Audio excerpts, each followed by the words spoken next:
Welcome to knittingboard.com. I'm going to show you how to cast on your stitches onto a knitting board. So let's look at a stockinette stitch with the anchor yarn. To begin, we want to start with a loop knot.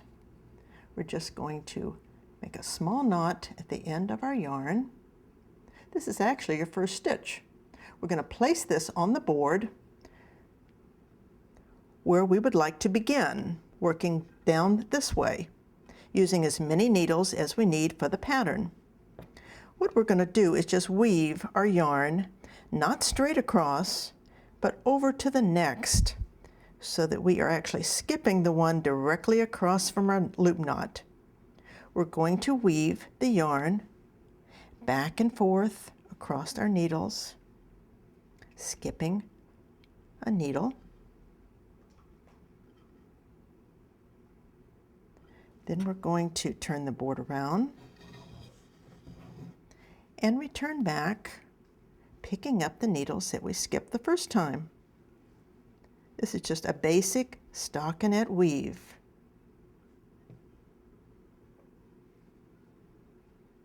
Ending on the needle directly across from our loop knot. This is the amount of stitches that we want to make the piece that we have chosen to do.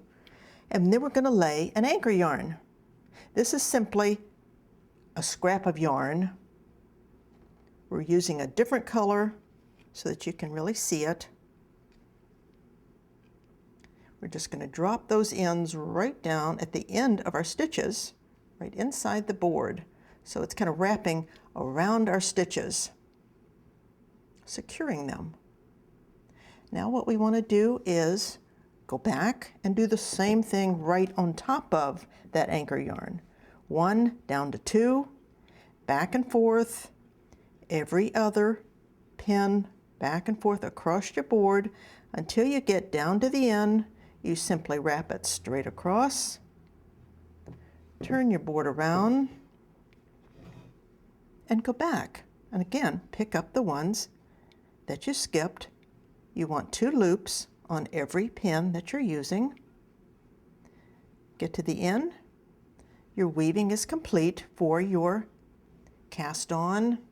You're simply going to pick up your knit hook and you're going to lift your bottom loop up and over the top of the pin, dropping it off. I want to go down the board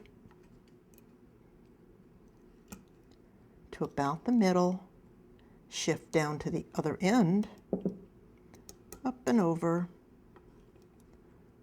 so that every loop is hooked over.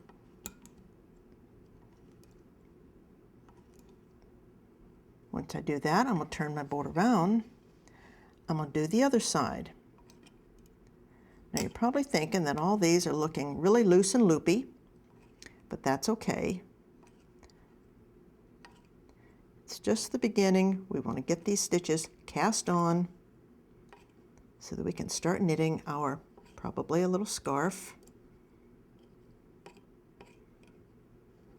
Once they're all done, I can actually just kind of rake them in, gets rid of some of those loops, and then I'm just going to take a hold of my anchor yarn and just going to give a nice little tug. There's still going to be loose and loopy in here, but don't let that concern you because those stitches are now cast on, ready to go with our desired pattern.